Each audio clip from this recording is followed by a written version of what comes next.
Welcome back to Storytime Saturday here on SecretSpool. I'm Adam, and tonight's story is one that hits deep because it's about a parent pushed past the edge of what anyone should have to endure, and the quiet kind of courage that rises up when everything is on the line. Some stories are loud and dramatic, but others build slowly, quietly, until a single moment makes everything clear. Tonight is one of those moments, and it all begins with a father who only wanted to protect the little girl who meant the world to him. Let's get into it. I wasn't the loudest person in the building. Actually, most days I blended in so well that even the motion sensor lights in the hallway hesitated to turn on for me. At Helix Corp, being invisible wasn't a disadvantage, it was survival. The executives loved big personalities, bold suits, louder opinions. I preferred quiet. I preferred solving problems before anyone knew they existed, and the higher-ups loved using that to their advantage. I was the IT manager who fixed crises that mysteriously appeared at 2 in the morning, the person who patched servers, restored lost files, and calmly revived the CEO's laptop during board meetings without being offered so much as a thank you.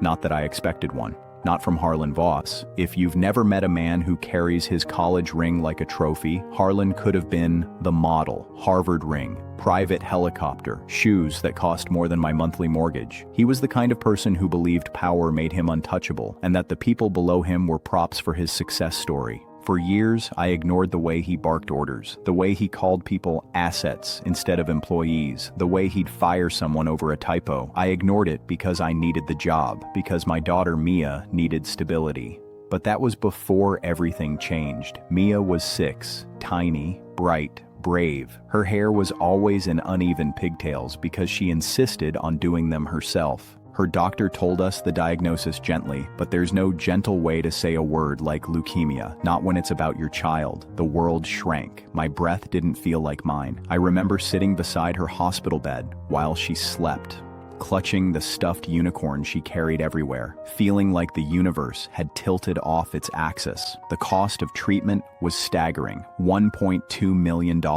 even with the supposedly elite insurance Helix Corp bragged about. I was already planning to work nights, weekends, anything, but I believed, foolishly, that at the very least my company wouldn't make a horrible situation worse. I should have known better. On a Tuesday that already felt too heavy, Harlan summoned me up to his glass box penthouse office. The place had a sweeping skyline view, curated art pieces, and the hollow emptiness of a room owned by someone who cared only for aesthetics, not people. He didn't even pretend to ease into the topic. He slid an envelope across the polished desk with 2 fingers, like it offended him to touch it. "Your daughter's treatment is draining the company plan," he said flatly.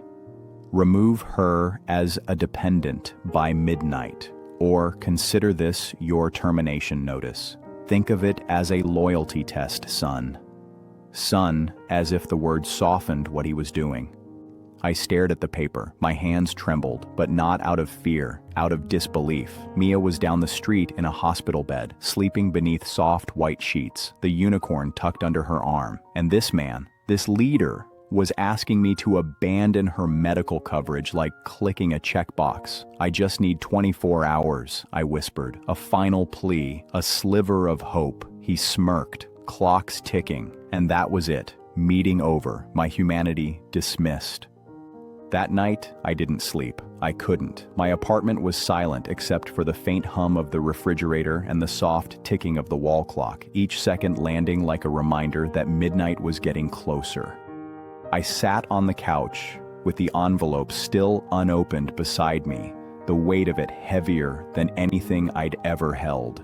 Mia's future, her health, her chance at recovery. It all felt like it was being balanced on the whims of a man who believed compassion was a liability. Every time I closed my eyes, I saw her tiny hands gripping that stuffed unicorn, saw her trying to put on a brave face even though she was exhausted. I thought about the nights she cried softly when she thought I was asleep, and the mornings she whispered, "Daddy, am I going to be okay?" I kept replaying it over and over, and something inside me didn't just break. It hardened. Not into anger, not into revenge, into resolve. A quiet, steady certainty that if the world was going to put us on opposite sides of a choice, then I was going to choose my daughter every single time. And if that meant standing up to a man who thought he owned everyone beneath him, then so be it.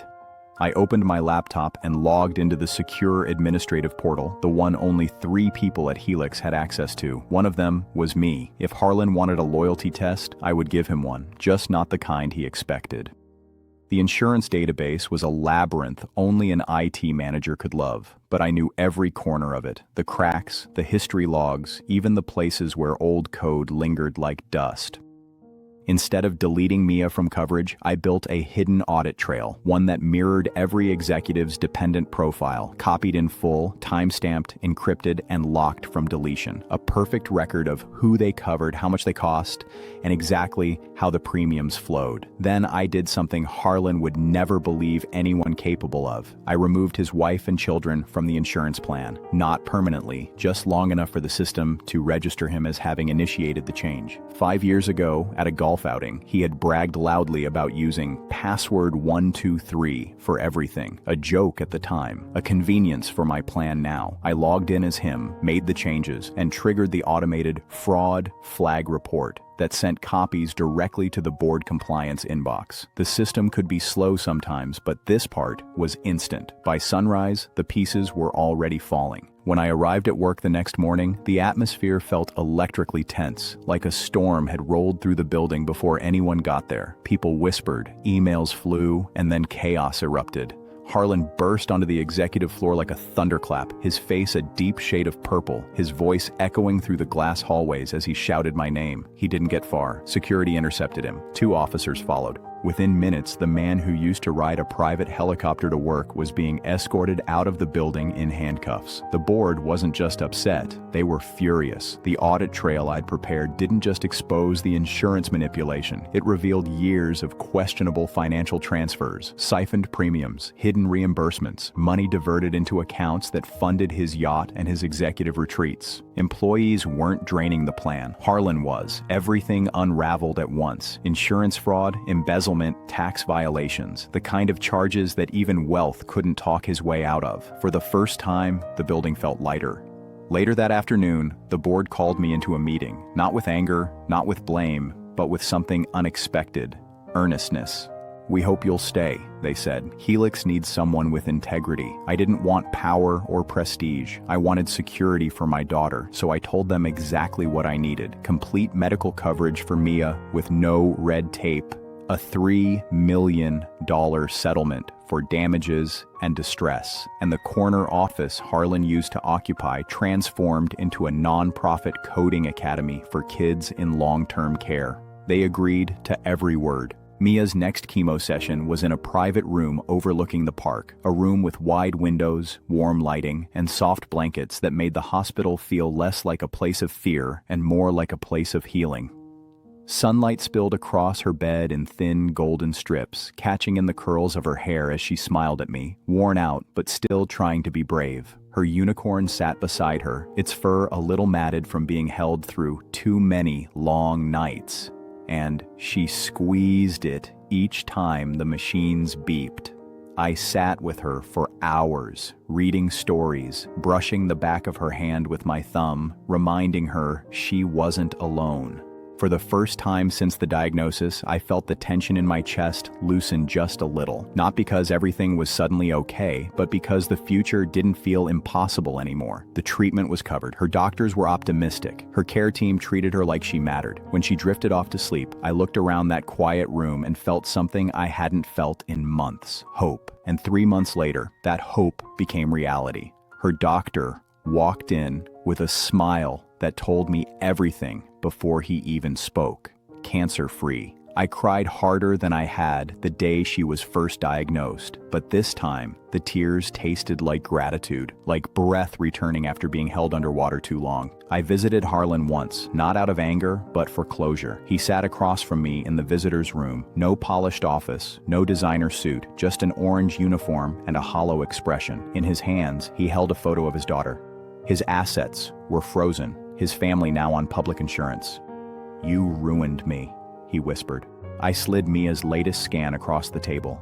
"No, I said softly. You taught me that loyalty goes both ways. I left him there while somewhere a helicopter sat grounded, and in a quiet children's ward, a little girl with a unicorn was learning to code. Thanks for spending your evening with me on this Storytime Saturday. If this story resonated with you, inspired you, or made you think, go ahead and hit the like button, leave a comment, and subscribe to SecretSpool. I'm Adam. Take care of yourself, take care of each other, and I'll see you in the next story.